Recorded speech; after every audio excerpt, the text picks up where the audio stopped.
آپ دیکھ رہے ہیں مسائل کا حل چینل۔ السلام علیکم ورحمۃ اللہ وبرکاتہ۔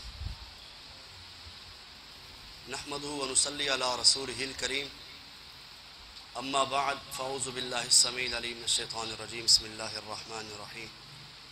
انما بعثت معلما، صدق اللہ العظیم۔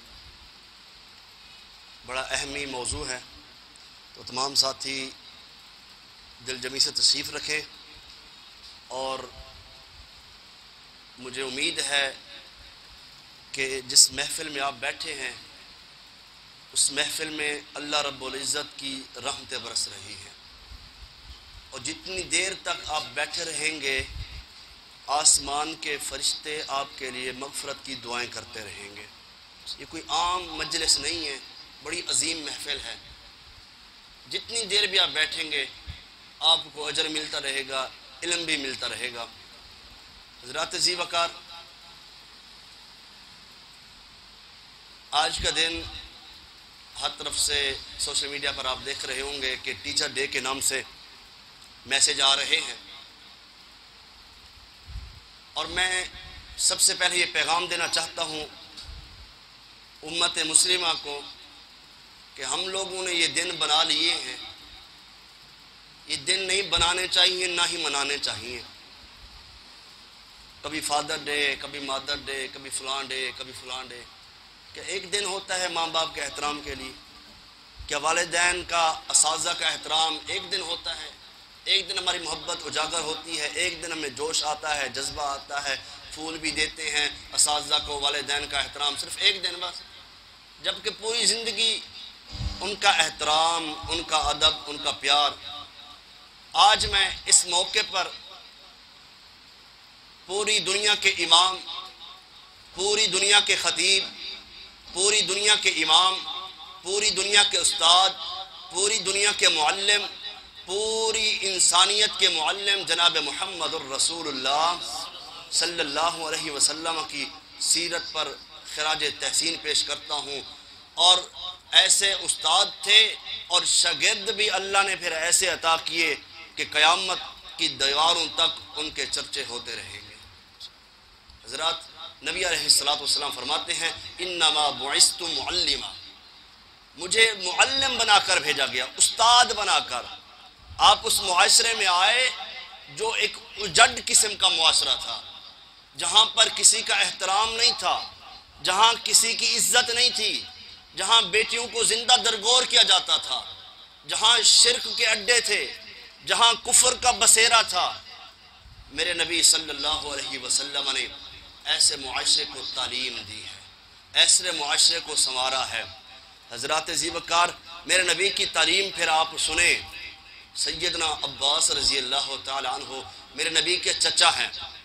آپ سے سوال ہوا کہ آپ بڑے ہیں یا حضور بڑے ہیں؟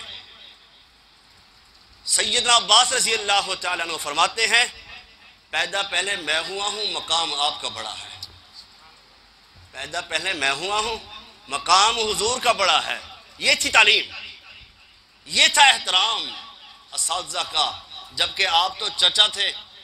سیدنا عباس چچا ہیں حضور کے، لیکن احترام، عزت یہ سکھاتی ہے۔ سیدنا حکیم بن حزام رضی اللہ تعالی عنہ شاگرد ہیں سیدنا معاذ بن جبل رضی اللہ تعالی عنہ کے۔ پتہ ہے عمر کا کتنا فرق ہے؟ بتاؤں آپ کو دلیل کے ساتھ۔ 50 سال عمر میں بڑے ہیں حکیم بن حزام رضی اللہ تعالی عنہ سیدنا معاذ بن جبل سے۔ کتنے سال؟ 50 سال، لیکن شاگرد بن کر آگے پڑھ رہے ہیں۔ بات کرنے والوں نے کہا کہ آپ ان سے پڑھتے ہیں بچوں سے؟ فرمایا جس کے پاس قرآن و حدیث کا علم ہے اس سے بڑا کون ہو سکتا ہے؟ احترام، فرماتے ہیں اسی تکبر نے تو ہمیں ضائع کر دیا ہے کہ ہم چھوٹوں سے پڑھیں۔ چھوٹے کو اللہ نے اگر علم دے دیا ہے تو پھر وہ چھوٹا تو نہیں رہا نا، اس کے علم نے اس کو بڑا کر دیا ہے، احترام نے اس کو بڑا کر دیا ہے۔ حضرات سیدنا عبداللہ بن عباس رضی اللہ تعالی عنہ، جن کا لقب ہے مفسر قرآن۔ کیا لقب ہے؟ مفسر قرآن۔ عبداللہ بن عباس رضی اللہ تعالی عنہ اس قدم اپنے اساتذہ کا احترام کرتے ہیں۔ فرماتے ہیں میں نے ایک حدیث پوچھنی تھی سیدنا عمر فاروق سے رضی اللہ تعالیٰ عنہ کہتے ہیں احترام میں اتنا عرصہ لگ گیا، 1 سال سے میں نے ان سے ایک حدیث نہیں سن سکا، اتنا ان کا میں احترام کرتا تھا بھی میں سوال کیسے کروں ان سے، اتنا ان کی میں عزت کیا کرتا تھا، ڈر نہیں تھا، احترام کا کہہ رہے ہیں کہ اس قدر احترام کیا کرتا تھا کہ استاد کے سامنے کیسے بیٹھوں میں۔ وہی عبداللہ بن عباس ہیں، سب کہہ دو رضی اللہ تعالی عنہ۔ ایک صحابی رسول کے پاس علم سیکھنے جاتے ہیں، دوپہر کا وقت ہے، ان کے دروازے پر بیٹھے ہیں عبداللہ بن عباس رضی اللہ تعالیٰ عنہ۔ وہ صحابی رسول گھر سے باہر نکلے کسی کام کے لیے، جب گھر سے باہر نکلتے ہیں عبداللہ بن عباس کو پایا، کہتے ہیں اللہ کے نبی کے چچا زاد بھائی آپ مجھے بلا لیتے، میں آپ کے پاس چل کے آ جاتا۔ پتہ ہے عبداللہ بن عباس رضی اللہ تعالیٰ عنہ نے اس موقع پر کیا کہا ہے؟ عبداللہ بن عباس کہتے ہیں رضی اللہ تعالیٰ عنہ، آج میں طالب علم بن کر آیا ہوں، آج میں نبی کے چچا زاد بن کر نہیں، میں طالب علم بن کر آیا ہوں، علم کی طلب کے لیے میں آپ کے پاس آیا ہوں، اور یہ ادب کے خلاف ہے کہ میں آپ کو اپنے پاس بلاؤں، میرے علم نے مجھے یہاں پر بھیجا ہے، میں طالب علم کی حیثیت سے، ہیں کون؟ مفسر قرآن ہیں۔ حضرات ذی وقار امام اوزاعی رحمہ اللہ بہت بڑے محدث گزرے ہیں، ایک وقت تھا سفر کر رہے تھے، ان کے آگے ان کا شاگرد ہے، اس نے سواری کی نکیل پکڑی ہوئی ہے، ان کے پیچھے بھی ان کا شاگرد ہے، جو وہ یہ آوازیں لگاتے جا رہے ہیں لوگوں راستہ دو۔ اب امام اوزاعی رحمہ اللہ سواری پر سوار ہیں، آگے کون ہیں؟ امام سفیان ثوری رحمہ اللہ، وہ بھی وقت کے محدث ہیں، اور پیچھے کون ہیں؟ امام مالک رحمہ اللہ، وہ بھی وقت کے محدث ہیں، آگے بھی محدث ہے پیچھے بھی محدث ہے، لیکن یہ محدث درس دے رہے ہیں کہ استاد کا احترام بہت زیادہ ہے، استاد کی عظمت کو ترازو میں مت تولو، استاد کی عظمت کو ترازو میں مت تولو، استاد تو ہر دور میں انمول رہا ہے۔ حضرات آپ کو ایک ایسا واقعہ سناتا ہوں جو ایمان افروز واقعہ ہے۔ امام ذہبی رحمہ اللہ فرماتے ہیں کہ ایک شخص جس کا نام امام بقی رحمہ اللہ، فرماتے ہیں میں اندلس سے چلا بغداد کی طرف، پیدل سفر کیا علم حاصل کرنے کے لیے۔ کس کے پاس جا رہے ہیں؟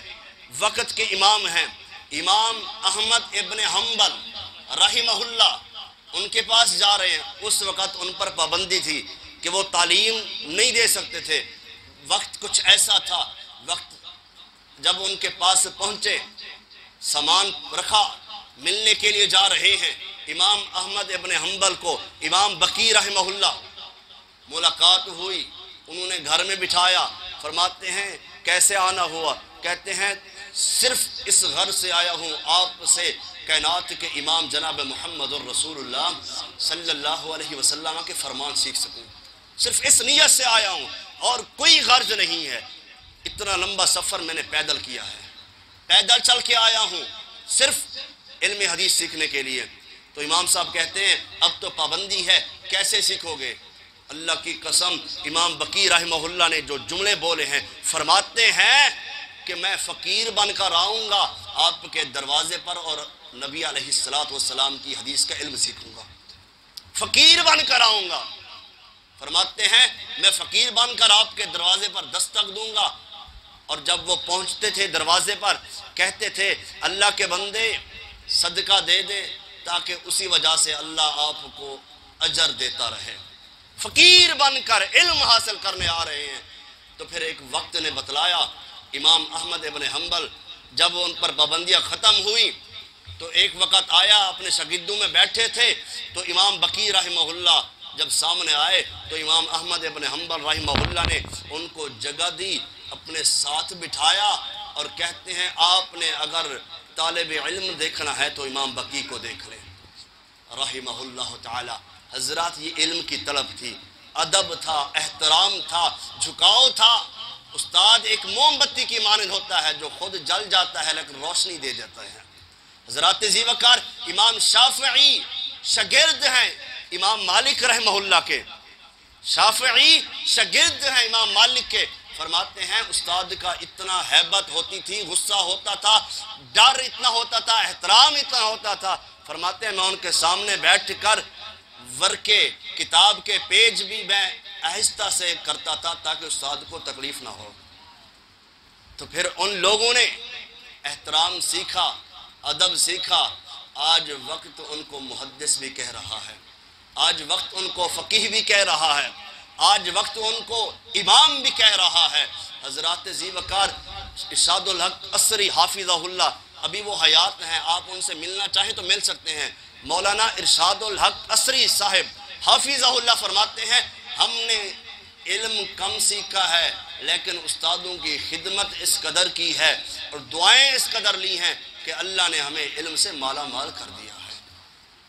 ان کے علم کی کیفیت بتاؤں، فرماتے ہیں سردیوں کی راتوں میں میں صحیح البخاری کی ایک جلد ایک رات میں پڑھ لیا کرتا تھا۔ کتنا علم ہوگا ان کے پاس، اتنا علم۔ ابھی محترم مفتی عبد الرحمن عابد صاحب حافظہ اللہ یہ بھی حیات ہیں، یہ بھی ایک ادارے کے شیخ الحدیث ہیں۔ ان کے بارے میں ان کے دوست کہتے ہیں کہ جب استاد محترم وضو کر کے غسل کر کے جب کلاس کی طرف آتے تھے تو یہ تولیہ لے کر کھڑے ہو جایا کرتے تھے احترام کے اندر۔ آج وقت ان کو احترام دے رہا ہے۔ حضرات اگر علم سیکھنا ہے استادوں کا احترام ضروری ہے، اور استادوں کو بھی چاہیے کہ طالب علم کو اپنا بیٹا سمجھ کر، اپنا بھائی سمجھ کر علم دے تو انشاءاللہ اس ملک کے اندر اس زمین پر انقلاب آئے گا انشاءاللہ۔ اور طالب علم کے لیے علم سیکھنے کے لیے 6 باتوں کا ہونا ضروری ہے، چھوٹی چھوٹی 6 باتیں، آپ اس پر پابندی کریں انشاءاللہ۔ آپ 70 سال کے بزرگ بھی ہو گئے تو انشاءاللہ علم آپ سیکھ سکتے ہیں۔ اس لیے عمر کا بڑا ہونا یہ علم کی قید نہیں ہے۔ صحابہ بھی تو بزرگ تھے نا سارے، وہ بھی تو کام کاج کرتے تھے، ان کی بھی تو زمینیں تھیں، ان کی بھی دکانیں تھیں، وہ بھی کپڑے کے تاجر تھے۔ ایسا تھوڑی ہے وہ سارا دن حدیثیں یاد کرتے تھے، وہ اپنا کام کاج بھی کرتے تھے، حدیث بھی سیکھتے تھے۔ ہمارے پاس ٹائم نہیں ہے، ہم نماز پڑھنے آتے ہیں صرف بس جلدی سے پھر کھڑے ہو گئے، سنتے پڑھی نہ پڑھی، اذکار کیے نہ کریے، بس سلام پھیرنے کی دیر ہے ہم کھڑے ہو جاتے ہیں۔ حضرات دین کے لیے وقت نکالیں، قرآن کے لیے وقت نکالیں۔ 6 چیزیں کون کون سی ہیں؟ سب سے پہلی بات، علم حاصل کرنے کے لیے ذہانت بھی ہونی چاہیے، ذہانت ضروری ہے۔ دوسرے نمبر پر انسان کو شوق بھی ہونا چاہیے، علم حاصل کرنے کے لیے دل میں طلب بھی ہونی چاہیے نا، زبردستی اس کو پڑھایا جائے پھر یہ کیا علم ہے۔ تیسرے نمبر پر محنت اور کوشش بھی ہونی چاہیے، جو بندہ محنت نہیں کرتا، کوشش نہیں کرتا، وہ علم حاصل نہیں کر سکتا۔ اور چوتھے نمبر پر وطن کو بھی چھوڑنا پڑتا ہے علم کے لیے۔ جو محدثین ہیں انہوں نے اپنے وقت کی، اپنے وطن کی بھی قربانی دی، وطن کو بھی چھوڑنا۔ 5ویں نمبر پر استاد محترم کی صحبت بھی ضروری ہے، استاد کا احترام، صحبت، رفاقت، قریب ہونا۔ استاد طالب علم کے لیے دعا کرے، طالب علم استاد کے لیے دعا کرے، جیسے باپ بیٹے کے لیے کرے، بیٹا باپ کے لیے کرے۔ 6 نمبر پر علم حاصل کرنے کے لیے ادب بھی ہونا چاہیے۔ ادب ہے تو علم ملے گا، ادب نہیں ہے تو علم انسان کے پاس نہیں آ سکتا۔ ادب ایسا ہونا چاہیے، صحابہ کہتے ہیں حضور علیہ السلام جب ہمیں حدیث کا علم پڑھاتے تھے، گفتگو فرماتے تھے، ابو سعید خدری فرماتے ہیں کہ صحابہ کے جسم ایسے پابند ہو جاتے، اگر ان کے سروں پر پرندے بیٹھ جاتے وہ بھی حرکت نہ کرتے تھے۔ اتنے محو گفتگو، قرآن سنتے تھے، سیکھتے تھے۔ حضرات اس کے لیے یہ چیز ضروری ہے۔ اللہ سے دعا ہے کہ رب العالمین مجھے اور آپ کو صحیح معنی قرآن و حدیث کا علم سیکھنے، اس پر عمل کرنے اور اس کو اخلاص کے ساتھ سکھلانے کی اللہ توفیق عطا فرمائے۔ جو سنا سنایا اللہ عمل کی توفیق عطا فرمائے۔ وآخر دعوانا ان الحمد للہ رب العالمین۔